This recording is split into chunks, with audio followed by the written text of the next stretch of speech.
Hi Alice, you know when you boil a saucepan of water, have you ever thought what's in the bubbles that come off? Yeah, I've thought about that quite a few times actually, Adrian, and maybe we could wonder whether they're air, bubbles of air, or maybe there's nothing inside the bubble, or maybe are they bubbles of hydrogen and oxygen gas that's come from the water that's made up of hydrogen and oxygen? Well, could be. There's certainly a lot of space there.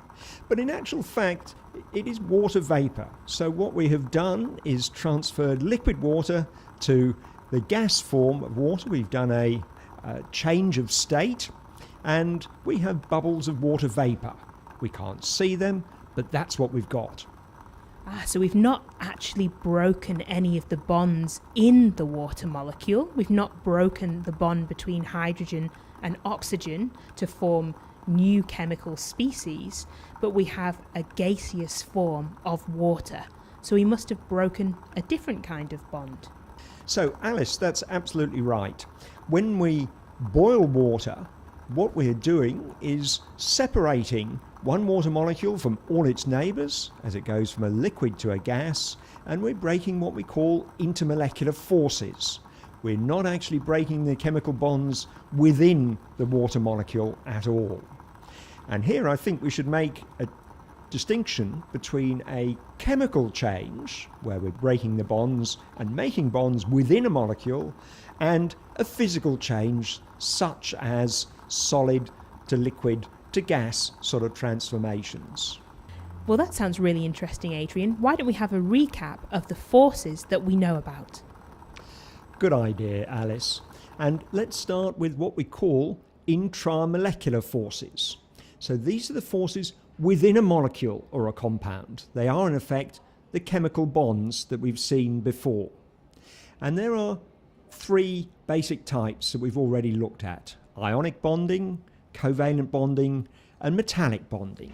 And when any of these are broken, then we're doing chemical reactions. So it's not these that we're concerned with when we have a change of state. What we're interested in are intermolecular forces. These are the forces that occur between molecules. Now, they're responsible for some differences in physical properties such as boiling point, but also they're related to other physical properties such as surface tension of a liquid.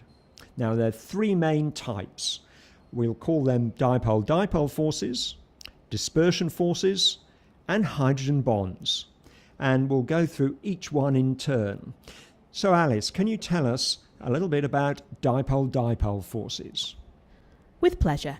So for dipole-dipole forces, we're considering molecules that have a permanent dipole. And this is the case if a molecule contains a polar bond and it's asymmetric in shape. So for example, let's have a look at a molecule of HCl. We can see that this molecule is polarized towards the chlorine.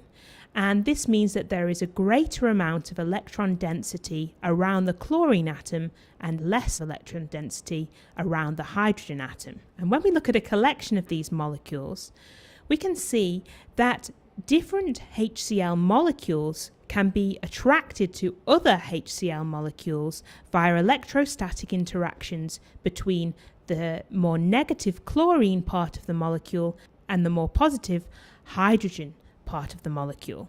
And this is only effective if these molecules are very close together, and we can see that these molecules are attracted to the opposite charge on another molecule of the same type. The typical energy for these types of attractive forces is between 5 and 25 kilojoules per mole, so it's much less than we see in a covalent bond.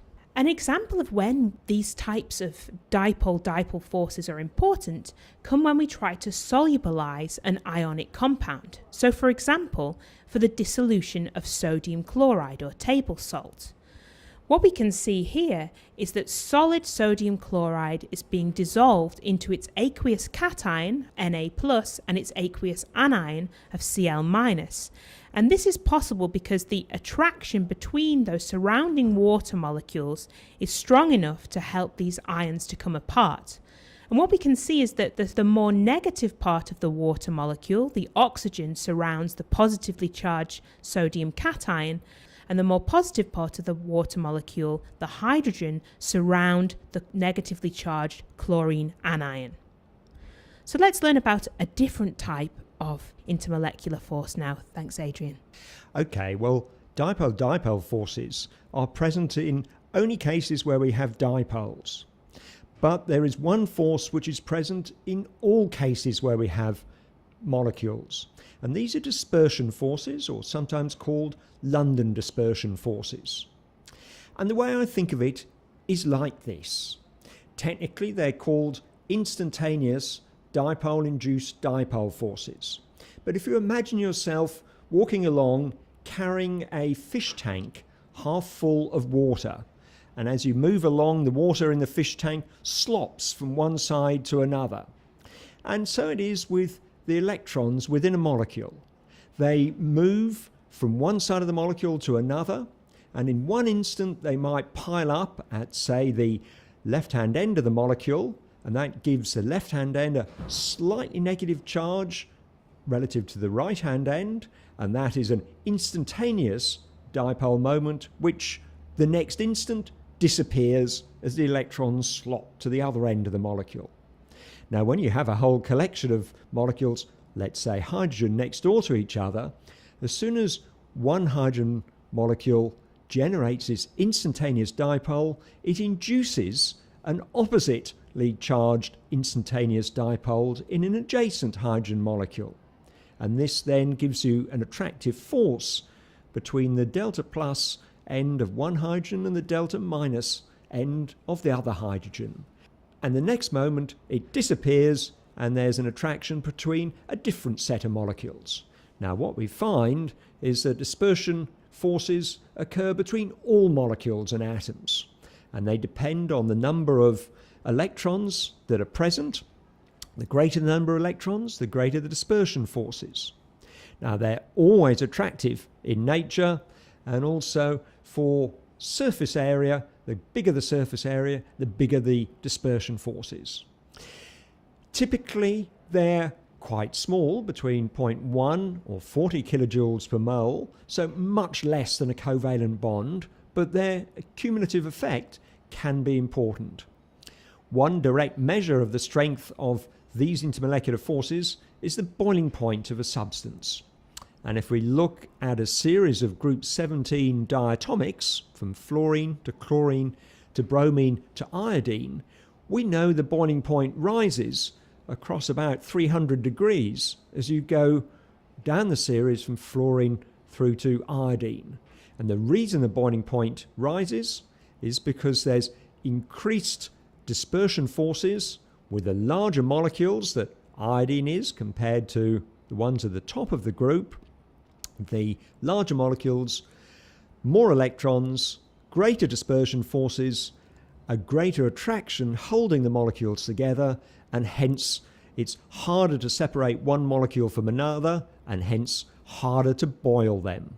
So Adrian, is this the reason why iodine is a solid at room temperature, but fluorine and chlorine are gases at room temperature? Yes, absolutely, Alice. So fluorine and chlorine, their boiling point is some way below room temperature. Iodine is somewhere above, and of course bromine is somewhere in between. So what I want to do is just look at a summary of intermolecular forces so far. And what we have is dispersion forces exist between all molecules. And this force increases in strength with molecular mass. The greater number of electrons, the greater the force. Dipole-dipole forces are found only in substances with a permanent dipole moment, and their existence can add to the effect of the dispersion forces. Now, when we're comparing substances of widely different molar masses, then in general the dispersion forces are usually more significant than the dipole-dipole forces. However, if we're comparing substances of similar molar mass, then the dipole-dipole forces, where present, can have a significant effect on the boiling point of that material. But then there's one more force, and that's called hydrogen bonding. So can you tell us about hydrogen bonding? I sure will, Adrian. Hydrogen bonding is actually the strongest type of intermolecular force, and it occurs when we have hydrogen bonded to a very electronegative atom, so nitrogen, oxygen, or fluorine. And when this happens, the electron density is so polarized towards that electronegative atom that we actually start to reveal the positive charge present on the hydrogen nucleus. And this is attracted to the high electron density of another very electronegative atom, again nitrogen, oxygen, or fluorine, on a neighbouring molecule of the same or a different type. So hydrogen bonding occurs between an OH, an NH, or an FH hydrogen and one of an oxygen, nitrogen, or fluorine atom that's present in another molecule. Now, the energy, or the typical energy, of each of these hydrogen bonds is still much less than a covalent bond, with values typically between 10 and 40 kilojoules per mole. But we can see their effect when we look at their trends in the periodic table. So this graph below shows a plot of the boiling point for different hydrides as we move down different groups of the periodic table. And what we can see for the group 14 elements that are shown in pink at the bottom of this graph is that the boiling point increases as we move down the group on the periodic table, as we might expect, because the size of the dispersion forces between these molecules has increased because there are more electrons involved, and so we expect this boiling point to increase. And we can see this same trend for the last three elements shown for groups 15, 16 and 17, but we see a much higher boiling point for those hydrides that are found for the period 2 elements, so for ammonia, for hydrogen fluoride and for water. And the reason for this much higher boiling point is hydrogen bonding. These unusually strong intermolecular forces result in a much higher boiling point for these particular hydrides. And hydrogen bonding is important in many applications, and just one of those applications is in the DNA contained within all of us. So we know that the structure and the function of DNA has been studied by many scientists for a very long time now, and its backbone, or the backbone of each of these strands of DNA, is made up of these phosphate ions that enable the DNA to be solubilized within the body. But what joins these strands together is actually hydrogen bonds between the bases present in DNA. And within the body, some enzymes can cleave the hydrogen bonds between these different strands at the temperature of our bodies, which is necessary to enable replication. That sounds great, Alice. So to summarize then, there are three types of intermolecular forces. Dipole-dipole forces occur in molecules where there's a permanent dipole moment. Dispersion forces occur between all molecules, and hydrogen bonding occurs in certain special cases where there's hydrogens attached to a nitrogen, oxygen or fluorine. And going back to our saucepan of boiling water, then what we're actually doing is breaking these intermolecular forces between the water molecules as we vaporize the liquid water to the gaseous water. And water itself has all three of these intermolecular forces, but what we're not doing is breaking any bonds within the molecule. The intramolecular forces, they remain intact. They're always much greater in energy and need much higher energy to break them up than the intermolecular forces. That sounds great, Adrian. I'll put the kettle on and maybe we can have a cup of tea. Cheers, Alice.